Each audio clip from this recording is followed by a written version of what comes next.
Welcome to Under the Stars Bedtime Stories. Let's begin with our meditation to calm our minds and to calm our bodies. To begin, close your eyes. Take a deep breath in and let it out. Again, take a deep breath in and let it out. Great job. Imagine you're by a calm, peaceful lake. The water is smooth and sparkly like glass. With each breath you take, repeat these words. I am feeling more peaceful. I am as calm as the water. I am gentle. I am steady. The waves move slowly and you are more relaxed, just like the water. Take one more big breath in and let it out.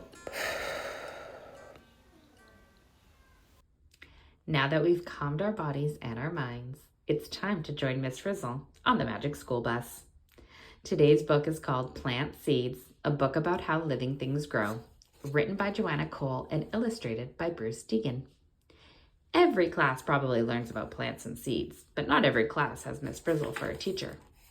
When Miss Frizzle does something, she goes all the way. She started by letting us plant a whole garden behind our school. A photographer was coming to take a picture of our garden, so we all wanted it to look its best. To think that these beautiful tomato plants started from tiny seeds, Carlos said. Add some soil, sunshine, water, and some tender loving care, and you've got this great garden. And once that photographer takes our picture, we'll be famous, Carlos said. We could be on the cover of Plant It magazine. Would you like me to autograph your seed packet, Dorothy Ann? I'll think about it, said Dorothy Ann. Phoebe was not as excited as Carlos. I wish I had the beautiful plant I raised at my old school. Tim put the finishing touch on a drawing. Phoebe smiled. That's it. Thank you, Tim, she said. Still, I wish I had the real thing for our picture this afternoon.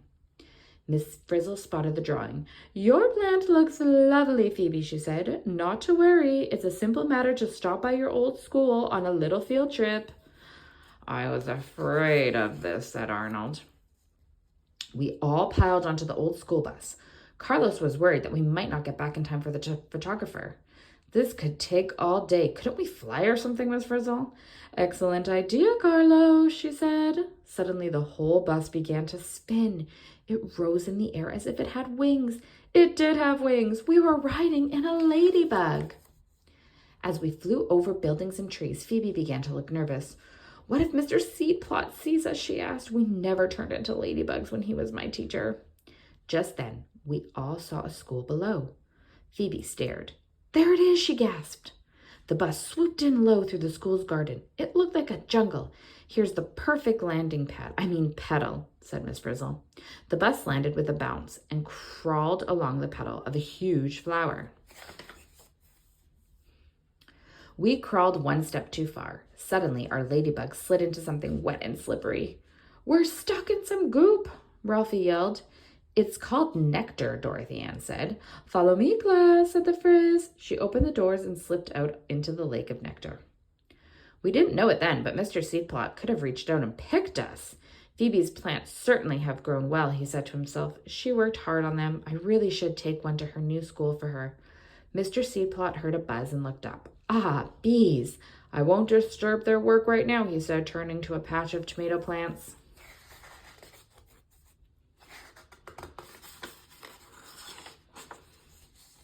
We also saw the bees coming, and they were headed right into our flower. Yikes, air raid, shouted Arnold. Glory, bees, said the Frizz happily. As soon as these bees drink enough nectar, then we can crawl out of here. All aboard the lady bus, please. Next stop, Anther. Dorothy Ann is amazing. Even upside down, she could remember what she had read that morning. The anther is the part of the flower that makes the pollen, she said. There we were on top of the anther, with bees buzzing all around us. It was then that Phoebe caught sight of her old teacher. It's Mr. Seedplot, she yelled. He'll see us. Do something fast. Miss Frizzle stayed calm. No problem, she said cheerfully. We'll get out of here the same way the pollen does. Miss Frizzle pressed a yellow button, and we shrank again. Now we were as small as a grain of pollen. Whew, said Phoebe, that was close.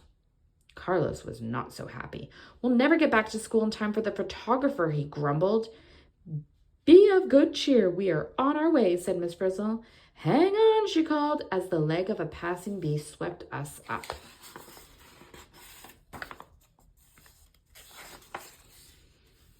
Off we flew, stuck to the leg of that bee. It was a short ride. At the very next plant, the bee bumped a flower and brushed us off along with a lot of pollen.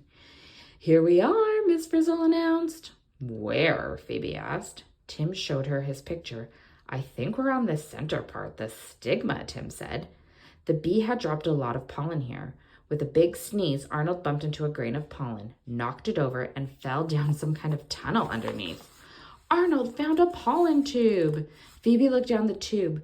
Mr. Seedplot will never spot us down here, she said, and she hopped into the tube and slid down. Miss Frizzle beamed. That's the spirit. Take chances, make mistakes. Check out pollen in tubes. Yahoo! She yelled as she too jumped down the tube. We all slid to the bottom of the pollen tube. Now where are we? Asked Carlos. Couldn't we just grab one of Phoebe's plants and go back to school? I don't think we need a whole plant, Keisha said. Look at this. She pointed to something that looked like a big rock. It's a seed.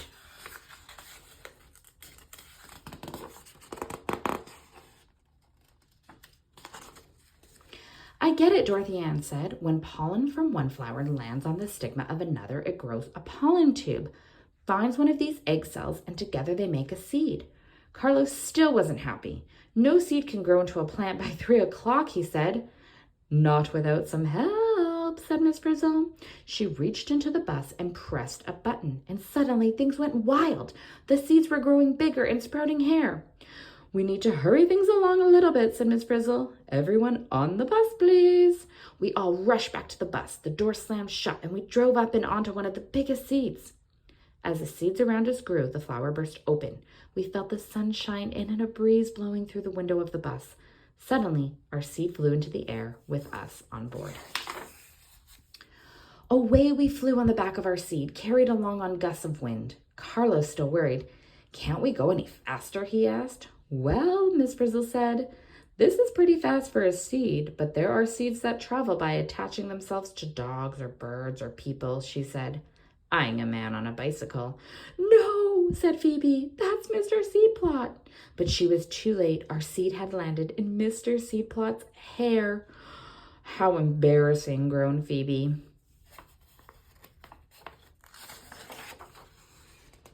We were almost home, still stuck in Mr. Seedplot's hair, and we hadn't even been introduced, so we all shouted, Hello, Mr. Seedplot, except for Phoebe, who was too embarrassed to talk.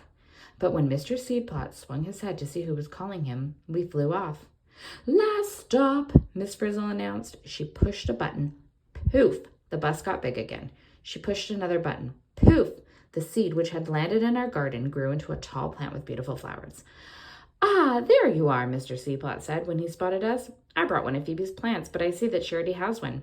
Nice to see you again, Miss Frizzle, Phoebe gasped. You mean you've met Miss Frizzle before? Mr. Seedplot smiled. Yes, she's a very special person. The end. Thanks for joining us.